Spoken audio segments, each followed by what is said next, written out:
வணக்கம். திருக்குறள் இனிமையானது, எளிமையானது. 2 அடிகளில் வாழ்க்கைக்கு தேவையான நீதிகளை உணர்த்துகிறது. இதில் ஒழுக்க உடைமை, கல்வி, பண்புடைமை அதிகாரத்தை பார்ப்போம். ஒழுக்க உடைமை. ஒழுக்கம் விழுப்பம் தரலாம், ஒழுக்கம் உயிரினும் ஓமப்படும். பரிந்தோமி காக்க ஒழுக்கம், தெரிந்தோமி தேரினும் அஃதே துணை. ஒழுக்க உடைமை குடிமை இழுக்கும் இருந்த பிறப்பாய் விடும். மரப்பினும் ஒத்த குரலாகும் பார்ப்பான் பிற ஒழுக்கம் குன்ற கெடும். அழுக்கார் உடையான்கண் ஆக்கம் போல் இல்லை, ஒழுக்கம் மிலான்கண் உயர்வு. ஒழுக்கத்தின் ஒழுக்கார் உறவோர் இழுக்கத்தின் ஏலம் படுப்பா கழிந்து. ஒழுக்கத்தின் எய்துவார் மேன்மை, இழுக்கத்தின் எய்துவார் எய்தா பழி. நன்றிக்கு வித்தாக நல்வொழுக்கம் தீ ஒழுக்கம் என்று விடும்பை தரும். ஒழுக்கத்தின் உழவர்க்கு உள்ளவே தீய வழுக்கும் வாயல் சுழல். உலகத்தோடு ஒட்டா ஒடுகள் பல கற்றும் கல்லார் அறிவிலாதார். கல்வி. கற்க கசடர கற்பவே கற்ற பின் நிற்க அதற்கு தக.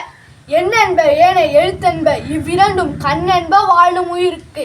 கண்ணுடையார் என்போர் கற்றோர் முகத்திரிந்து, புண்ணுடையார் கல்லாதவர் உவப்ப தலை கூடி. உள்ள பிரிதல் அனைத்தும் புலவர் தொழில். உடையர் முள் இல்லார் போல் எம் கற்றும் கற்றார் கடையவரே கல்லாதவர். தொட்டனை தூரம் அலர்கெனி மாந்தர்க்கு கட்டனை தூரம் அறிவு. யாதானும் நாடாமல் ஊறாமல் என்னொருவன் சாந்துணையும் கல்லாதவாறு. ஒருமைக்கான் தான் கற்ற கல்வி ஒருவருக்கு ஏழ்மையும் ஏமா புடைத்து. தம் இன்புறது உலகின்புறது கண்டு காமொருவர் கற்றறிந்தார்.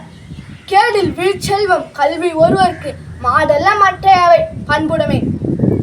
என்பதத்தால் எழிதல் எளிதென்ப யார் மாட்டும் பண்புடைமை என்னும் வழக்கு.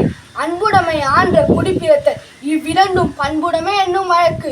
உருப்பொத்தல் மக்களோப்பு வெறுத்தாக்க, பண்பொத்தல் ஒப்பதாம் ஒப்பு.